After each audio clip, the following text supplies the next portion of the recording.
Hey everyone, welcome back to my channel. My name is Brian. You're watching Game Brigade, and today I thought it'd be fun to talk about the top 20 games that were new to me in 2021. For this list, we're basically looking at games that I had not played prior to 2021 and breaking down what I thought were my top 20 for whatever reason.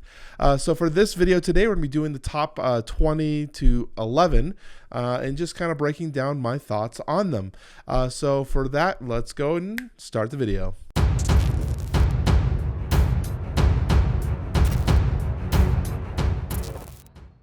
Okay, so for number one, I have Small World of Warcraft.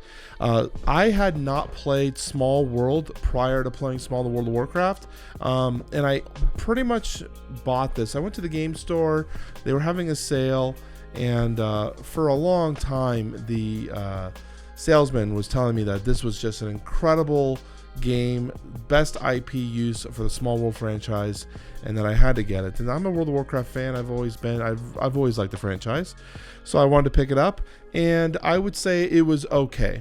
As an introduction game to area control, I think it does a fairly decent job. There are some mechanics in this game that I didn't think were the most fun, especially the fading mechanic, and I think that I could see people getting trapped in kind of the mechanics of the game, with feel bad mechanics, with not wanting to let go of their faction and select a new faction, because it's not, you have your faction, I'm the humans, I want to do things, but at some point you no longer can expand. You have to select a new faction. I think that was the only mechanic I didn't necessarily care for, but overall it was fun. If I would recommend this game comparatively to Small World, obviously I've never played Small World, but this one is pretty much self-contained. I haven't heard Days of Wonder announcing any type of expansion packs, while Small World has a ton of expansion packs. So this has pretty much, if you weren't with this one, you would have less incentive to have to buy more, but I do see that it has a limited shelf life in terms of how long this would stay in my collection going forward. It's a good filler game, or a good I would say starter game for people looking to start their collection. So Small World of Warcraft coming in at number 20. And then we have Whistle Mountain. So Whistle Mountain, this is kind of I feel like this could be lower than what it could be at. Whistle Mountain by Brigade Games was an incredible fun game of setting up your contraptions and building this kind of rigging unit in the middle of this field. They don't really have a way of showing it on the back of the box, unfortunately, but the reason I'm putting this at number 19 is because it's got a little bit more of an abstract idea to it, and I could see some players not totally loving every aspect of this game because of the abstract actions. My second phone just started going off, so I was getting a little confused there. Anyways, I really enjoyed this one, but I've had a harder time pulling it out and tabling it, because when I explain the game to people, they're just not as enthused as I would say other people have been, or as other games might pull people in. I think this is an incredible game. I think people should try it out. I have a review of this one. If you haven't seen it, I recommend checking out my Whistle Mountain review. Fun game. Maybe I'm just explaining the game a little wrong to people. Okay, what do we got next? Wild Ascent. Wild Ascent. I always try to put the backs on properly, and this one I did not do that right. So that's a tidbit to know about how I organize my games. So Wild Ascent, this one is kind of lower than I thought it would be, but when I was going through the games, it felt like it's what fit. Wild Ascent by Lazy Squire Games is I would say a monster hunting game, but you're going to be fighting against multiple monsters at a time. And there's a great mechanic where you actually can try to capture certain monsters, wrestling them down, fighting with them, to bring them back to your camp, to use them for upgrading your camp and getting better equipment. I really, really liked it. The reason I'm putting this one down here is because the rulebook of Wild Ascent was so hard to just gather, because you have to sometimes go through, there's 3 different rule books for the 3 different boxes that come with the Kickstarter, and sometimes there are rules in the 3rd rule book referencing the main game, and you just have to bounce around to be able to find your answers. Not very clear, not very fun when you're constantly having to refer to the rule book to try to table a game. And I really only kept this in my collection for the hopes that maybe Wild Descent Levion Rising will fix this one. This one is a gem in the rough, but it's in the rough. And so I don't table it as much as I want to. I would love to say I tabled it more, because I do think there is a great system underneath here, which I talked about in my review of Wild Ascent. Okay, so the next one. Dinosaur World by Pandasaurus Games. This has just come out, so this is doing relatively well for being in the collection for only about 2 months now. Dinosaur World is where players are going to be taking their theme park, and they're just going to start with a basic level, entrance room or whatever, a welcoming center, and they're going to be customizing it by putting down different tiles. You have casino, you've got the T-Rex jet ski pen, you've got the security pen, and you're going to be customizing your design. And the mechanic in this game is you're trying to generate excitement for your guests, but the more you visit certain attractions, the less exciting they become. So you have to constantly try to figure out the new routes, and eventually midway through the game, your starting point will move from the welcoming center to the main gate. And so everything that you've been building towards and planning kind of shifts as you have to now replan a new game. I really like the idea of this game overall, but I'm also just a massive Jurassic Park fan. It was a huge influence in my life in '93, and I've always wanted to have a game that kind of replicated that experience. And while I think Dinosaur World does a good job of that, there are things about it that aren't the best, and it's mostly the fiddliness of some of the components. I really wanted to experience this game as Pandasaurus presented it to us, but they're giving us the little numbers to indicate the excitement level is just a freaking mess. I don't want to buy little mini dice to replace them because it's just more of an expense. But the fiddliness really does drag down Dinosaur World. But overall, I think this is a better purchase than Dinosaur Island, but I'm also not one to really care for the 1980s or whatever. I guess they call it 90s, the neon retro look. I didn't care for it. I think this one looks great. You feel like you're building a park. Kind of reminds me of like a roller coaster tycoon experience. Really, really recommend Dinosaur World by Pandasaurus Games, especially if you are a Jurassic Park fan. Okay, so now we're getting over to kind of deeper into the list. The next one, this one's a big one. Company of Heroes. This game is one that is difficult to table. It's hard for me to get people to want to sit down and learn it because it's kind of a niche game. But when I have played it, I've really enjoyed it. I wish this was higher on my list because I'm such a big fan of the franchise, and I can see there being more of Company Heroes out there. The things I didn't care for was the actual combat mechanics. Didn't feel as I don't want to say RNG-ish because I don't like RNG to a point, but there was less room for maneuver and play and strategizing and hoping that things would work because certain things were just being certain things. Now they do have two different, and I wish I could explain that better, but it's hard to explain with how my brain was thinking when I talk about this. But the way the tanks engage, the way pack guns engage, it's just you're just gonna get hit. There's not a lot of chance of miss or anything like that. As much as I was hoping for, at least. So there are. This has got the potential to be a good game. I hear they're doing a 1.5, which would be great to see what they're going to add or remove or change in this game. Would love to get this to the table more, as long as I have people that want to play it. It's a really, really fun game. Company of Heroes, the board game, and I can't ever remember the name of this company. Bad Crow Games. I was going to say Red Raven, but I knew it wasn't Red Raven. Bad Crow is who built this game. Extremely heavy box, very thick. So that is Company of Heroes. Okay, this one's down here. So this is going to be a box, but it's not really the game box that I'm referring to.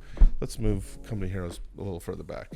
So this is Netrunner, the card game. This is actually the legacy version, but I'm only doing this because I don't actually have the Netrunner box. Plus it's an LCG, so there's a million different boxes for LCG, so it doesn't really work. But I do have this one still, so I want to talk about this. So this is more of the Netrunner system. I picked up Netrunner. I had Netrunner, the core game, plus a bunch of the box sets for a very long time, but I never played them. I had anticipation to play them, but I never did. And then they eventually, FFG killed the Netrunner. They ended it. Well, in 2021, right in the beginning of 2021, I was able to get a bunch of the expansion packs for a relatively decent price and finish off pretty much my collection of what I wanted. And that gave me an opportunity to play the game. And I would say that Netrunner is one of the best LCG games I've experienced in terms of theme and gameplay combining. In Netrunner, players are going to be playing either a runner who's going to be a hacker, and kind of imagine yourself in like a cyberpunk era world. This is called Android, but if you were to think of Cyberpunk 2077, that's kind of the world they're in here. And so you're going to have a runner who is a hacker, and there's different types of factions you can be belonging to, and they all have different types of personalities in terms of what they're going to do. And you're going to be hacking into a corporation, and one player will be the corporation, one player will be the runner. As the corporation, you're trying to defend your secrets from the hackers. So you're going to be placing down ICE, which is different types of security systems, placing down dummy different types of systems for them to run into. They might be something worth it, they might be something not worth it. It's a very good, interesting cat and mouse game. The reason this is not higher, this could be easily a top 10 game for me if it wasn't so hard to play the game, because of the fact that Fantasy Flight Games canceled this game, so it's no longer being printed. It's also a competitive game, so there was players who would take this down to like Friday night and they'd play Netrunner competitively, kind of like Legends of the Five Rings, X-Wing tournament. FFG has a lot of games that are very competitive that have these tournament scenes. Android Netrunner was one of them. As soon as the game was killed, that died out. And to find people that are willing to play this game, who are willing to take the time to learn the nuances, is hard. Plus, there's going to be a skill gap. If I'm consistently trying to teach new players Netrunner, it's a little bit more difficult because my skill level will be much higher than every time I'm teaching a new player. So you're gonna have a little bit of imbalancing at that point. So you have to make sure you're trying to play down to make it so it's enjoyable. I do think if you're able to find this game anywhere, if you're able to pick it up, it's a incredible game as long as you have someone or a group of people that are willing to play the game with you. Netrunner, the card game, I really wish it was never canceled. Okay, so this one's another big box. Dwellings of Elder Vale. Now, this might be a cheat. I can't remember if I played this at the end of 2020 or the beginning of 2021, but I know it was at the beginning of the year. And I reviewed this one as well. This was actually, at the time I reviewed this game, the highest scoring game I've given on the channel. I've actually been thinking about readjusting my scores in terms of no longer doing a point scoring system. I don't know. We're always constantly changing our ideas in terms of how we want to score our games, in terms of, you know, what's the best way to let people know we recommend a game. But point scoring can be so variable, and I do a full point system. So I gave Dwellings of Elder Vale, I believe, a 9.1 or 9.2, which is an incredibly high score for me. I think anything over 9 is incredible. 9.5 is like the highest I think I'd ever give a game right now. But I would say over time, this became an 8.8, and I would say then it became an 8.3. So Dwellings has faded over time for me as the game has gone on. We played this quite a bit at the beginning of the year. I really like the way this area control tableau building game builds out. Now, this is by Breaking Games, and this was a Kickstarter that has now fulfilled. And in this game, players are going to be selecting a faction. Now, they're all asymmetrical, and they're all based on the different types of elements that are in this game. So you've got like Shadow, you've got or Void, Earth, sun, etc. And they all have a different power. Now, they're not so asymmetrical that they're difficult to use. So it's not like a game like Root where it's going to be so hard to explain your faction. They're fairly easy to learn. And then players are going to be building out and controlling areas of the map. And what was unique about this game is you're actually going to be expanding the map uniquely, so it can be changed every time. And you're also going to go on a dungeon adventure to go to these different doors, which will build a tableau. I really liked it. I do think that it's maybe more of a mid-level area control game, enjoyable, but the factions, because they're kind of light in terms of their asymmetricalness, don't have the powers and abilities that really drive me to want to continue learning the game or trying to break the game, trying to find unique strategies or uses. They're all fairly straightforward in terms of their use, and they do break it down from easy to difficult. And I've always played the difficult factions, and the only part of them being difficult is it's more hard. It's more difficult to really maximize their abilities. But overall, I still give this a good game. I still think it's a great game. Overall, it has fallen for me in terms of my overall score. So that is Dwellings of Elder Vale. Let's kind of put you somewhere over. That's really big. I don't want to put it right there. I'll just put you right here. I'm going to have to move them again, unfortunately. Okay. Destinies by Lucky Duck Games. This is coming in at number 12. So Destinies was a fun game. And the reason I gave this a pretty high score, I could see this have being higher for me, but because of the lack of replayability for me, and there were a few things that I had wrong, that I felt were wrong in Destinies, kind of put it where I think it is fair at number 12. In this game, players are going to be playing an app-based game where you're going to go on an adventure with your specific character, trying to fulfill your destiny. Now, you're going to have a good path or an evil path, and you're going to go around talking to different people, exploring different regions, as you try to solve the specific quest that you're on. Now, in this game, it's a competitive game, so you're going to have another player going against you, and one of the things I didn't personally care for is every person has an overlap of a destiny. So you're both going to be potentially having the option of going for the exact same thing. Now, there's a chance you might not, which I would prefer, but if you do and a player gets ahead of you in terms of the fulfilling the goal, it's extremely difficult to catch up or pass them. And then if they finish the game, the round or the game prior to you never get to fulfill your specific destiny. It kind of leaves you hanging a little bit as an unrewarding experience. I don't know why this game was chosen to be competitive, but I can see parts of it. It just was an interesting game. But the solo aspect of it was also not very well done. There was no consequences. There was no drive to finish. It's just you can take forever to do what you want to do. It did let you kind of have a max exploring, but I didn't really care for that very much either. I think Destinies is an experience I'd recommend anyone to get. I assume this game will be relatively easy to find on the aftermarket, and I think you'd pick it up, play it, and then moving on to the next customer. I think it would be a good game to at least experience once. So that's Destinies by Lucky Duck Games. So, as I said, I got to move. Oh, I missed a game, boys and girls. I missed a game. What did I miss? Frick, I missed 15 before Netrunner. Okay. I'll say there's still a game down here. I missed this. Number 15. I don't think I can do some editing here. So number 15, I have Chronicles of Crime. This is the Millennium series. I really need to move these games because it's just going to screw up the whole picture. We're just going to move this down here. I was going to move Dwellings of Elder Vale down too. Okay. Number 15, Chronicles of Crime, the Millennium series. This is also by Lucky Duck Games.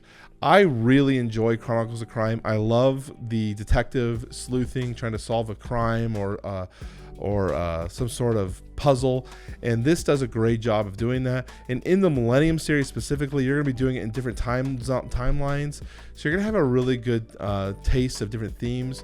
And there's a one that combines all three in a single case, which is incredible. I really recommend Chronicles of Crime. You can find the original one, which is modern day London. I prefer the Millennium series because it gives you a good experience of all the different styles. But you can even buy these individually if you want just like the 1800s or whatever. So that's something you can do. I think it's 1401, I believe. 1400s, 1900s, and 2400s. So yeah, if you just want to pick up the 1400s, that's an option you can do as well. So this is number 15, Chronicles of Crime Millennium Edition. Okay, number 11. Bloodborne, the board game by Come On Simon Games. I really wish I knew what to call them because I feel like I have to say both every time. Bloodborne, the board game, Kickstarter game. Definitely really enjoyed this one. I would say I put this at number 11 because I don't think I love it as much as I want to love it. There are things about the mechanics. So let me just start over here. In this game, you're going to be going through kind of like a dungeon crawl with your specific hunter here, and you're going to be facing monsters as you try to complete whatever quest or goal it is for that scenario. At some point, you're going to have to recover and level up your character by going to the dream state, and you're going to have 3 blood echoes to do so. But by doing that, it increases the timer, and you only have so much time to complete the experience. So a game that wants to reward you by leveling up your powers and abilities and getting that kind of asymmetrical feel to your character punishes you for doing so. And if you do it more than once, I think it's a real risk that you're not going to be able to complete the specific scenario. And that personally makes me have a hard time truly enjoying Bloodborne. It makes it feel like it's just a race every time as you're racing against the clock. And I understand why they did that, because they wanted to make sure players have a sense of urgency to make sure you're getting through it and you're not just farming the entire time. But I just didn't personally think it worked as well as I think they were tending to. And in multiple player games, we tried doing a 3-player campaign game. If one of the players wanted to go and do the dream state and everyone else was not ready, it could really ruin the game. It has to be very intentional. Things have to be done in a specific manner. And so while I do think the game for an IP game is a very solid game and there's a lot here, I do think there are some overall gameplay issues, and that's why I'm putting it at number 11, Bloodborne, the board game. So that's the list. We'll go ahead and run through it one more time. At number 20, we had Small World of Warcraft. 19 was Whistle Mountain. 18 was Wild Ascent. 17 was Dinosaur Island. 16 was Company of Heroes. 15, which was not done properly, was Chronicles of Crime Millennium. Netrunner, which is down here on the floor. Dwellings of Elderberry, also down the floor. Destinies, no, Netrunner's over here. Destinies is on the floor, number 12.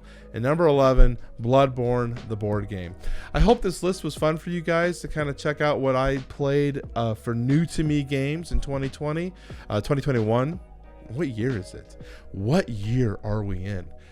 So next video that we'll be doing will be on the top 10 from 10 to 1 of games that I played in 2021, and that list was really hard to make. So make sure you stay tuned for that. This is Brian from Game Brigade. I'd love to hear what your guys' thoughts are. What are your top 10 games for 2021? Let me know. I'd love to see them. Talk to you soon. Bye.